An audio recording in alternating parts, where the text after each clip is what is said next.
qui n'est pas utilisé dans l'application, tout ce code est généré parce qu'on a besoin de ce code-là. Donc on voit très bien qu'on génère la signature de la méthode et le code associé. Donc tout le code est généré. Donc on va pouvoir maintenant lancer l'application. Il faut d'abord se mettre sur le dossier en question.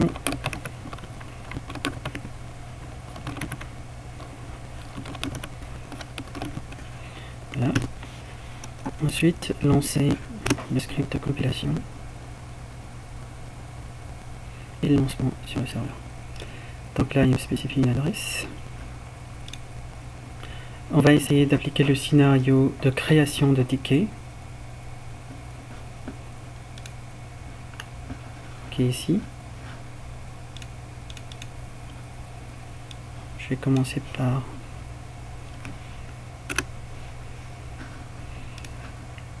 rajouter le serveur.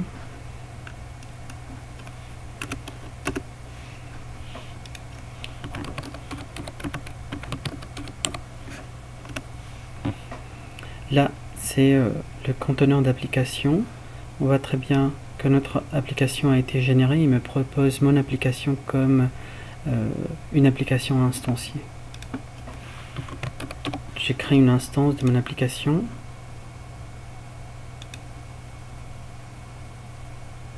Là, je n'ai mon application générée automatiquement avec une interface graphique actuellement générée par défaut qui se présente par un tableau de bord selon le contexte et selon le rôle que j'ai dans l'application. Pour avoir une idée, on va essayer de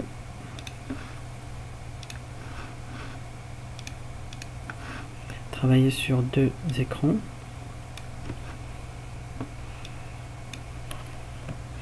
Avec deux adresses différentes.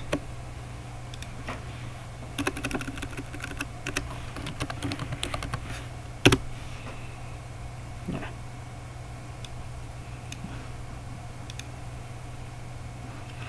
Donc ici j'ai l'administrateur, mais je n'ai aucun utilisateur enregistré. Donc pour voir ce qu'on a dans la racine, on va trouver le backlog qui est l'itération par défaut et qu'on a spécifié dans le modèle comme modèle d'initialisation, le backlog, et le profile container qui est celui-là. Donc les autres, on va voir à quoi il sert après. Donc on va sur profile container. On sait que profile container contient des humains, sauf que des profiles, sauf que je n'ai pas spécifié un processus média associé à la création de profils. Et donc je l'ai généré par défaut et donc je peux par exemple inscrire un profil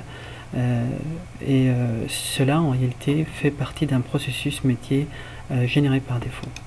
Je commence l'inscription d'une personne.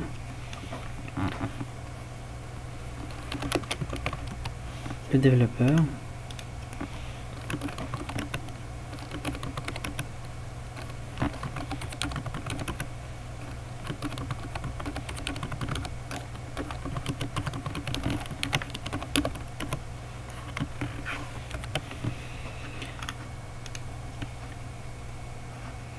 Donc, on voit dans le profile contain, dans le contenu, on voit qu'on a Amen comme personne, comme profil enregistré.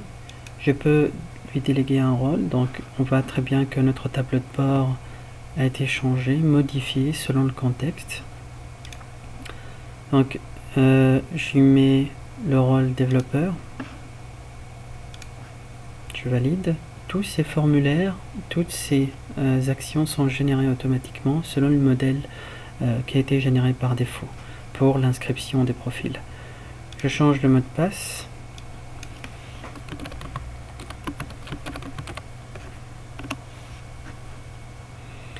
Et j'active le profil. Je me déconnecte pour pouvoir me connecter en tant que Amen.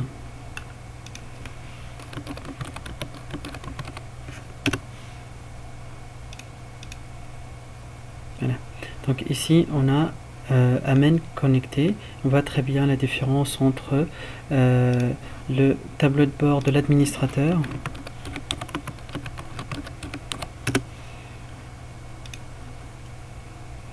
qui est assez riche, où il y a toutes les informations, et le tableau de Amen qui est un simple développeur. On va essayer de créer une autre personne, un client. Donc on voit très bien qu'ici on n'a que Amen.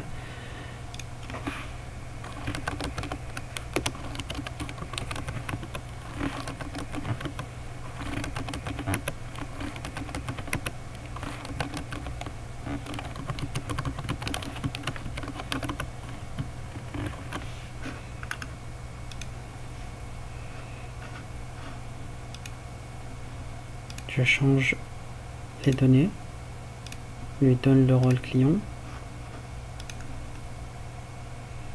changer le mot de passe,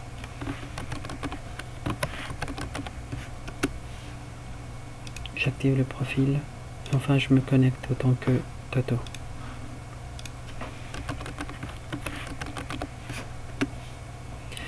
Donc on voit aussi la différence entre le tableau de bord du développeur où on trouve l'action créer ticket et le tableau de bord du client où on trouve l'action créer ticket client comme indiqué dans le processus métier.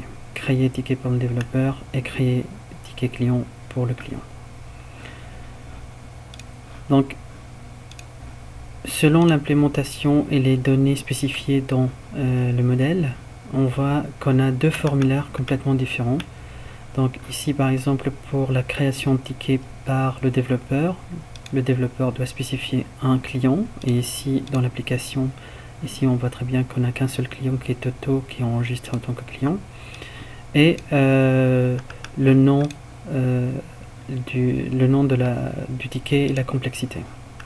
Par contre, le client ne peut spécifier que le nom du ticket.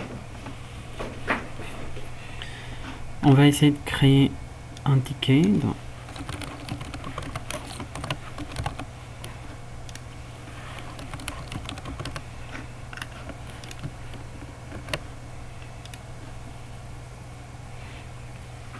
Comme indiqué dans le modèle, le ticket doit être directement mis dans le backlog. On est dans le backlog, on rentre dans le contenu et on trouve notre ticket. Ici, l'utilisateur peut rajouter son ticket aussi.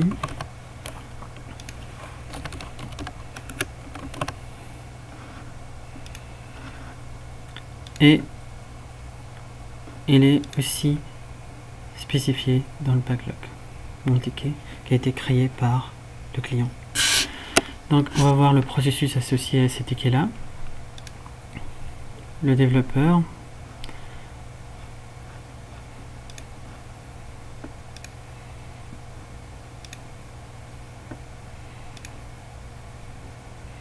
ici le client qui est devenu le responsable du ticket, il n'a pas le droit de faire des actions sur le ticket.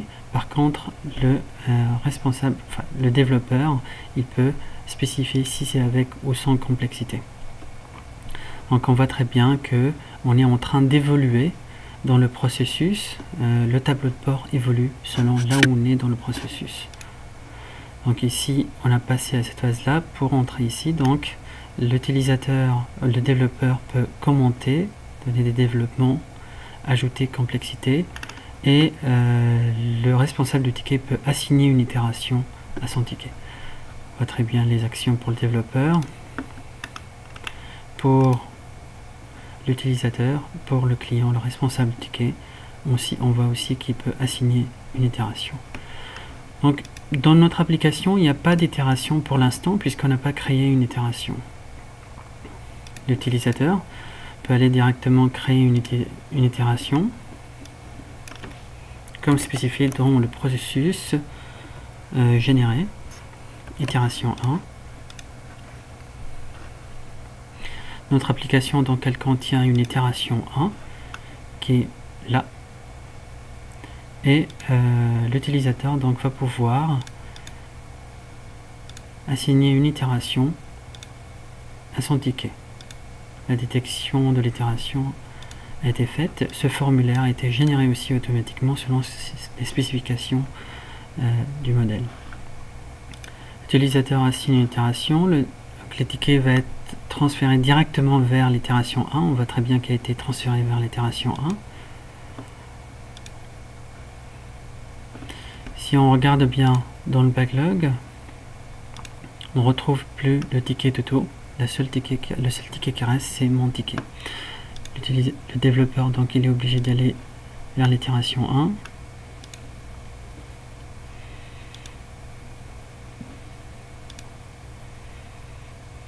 Et trouver son tableau de bord qui lui permet d'ajouter la complexité, commenter ou commencer le développement. Donc on peut rajouter un commentaire par exemple.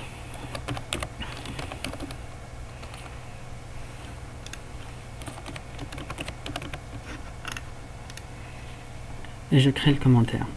Donc là, bien sûr, puisque je suis sur le ticket, je peux voir les commentaires. Ici, il manque comme qui a été rajouté par le développeur. Je rentre et je trouve bien sûr la valeur du commentaire, l'auteur du commentaire, amen, etc. Les données associées. Donc revenons sur le ticket. Non.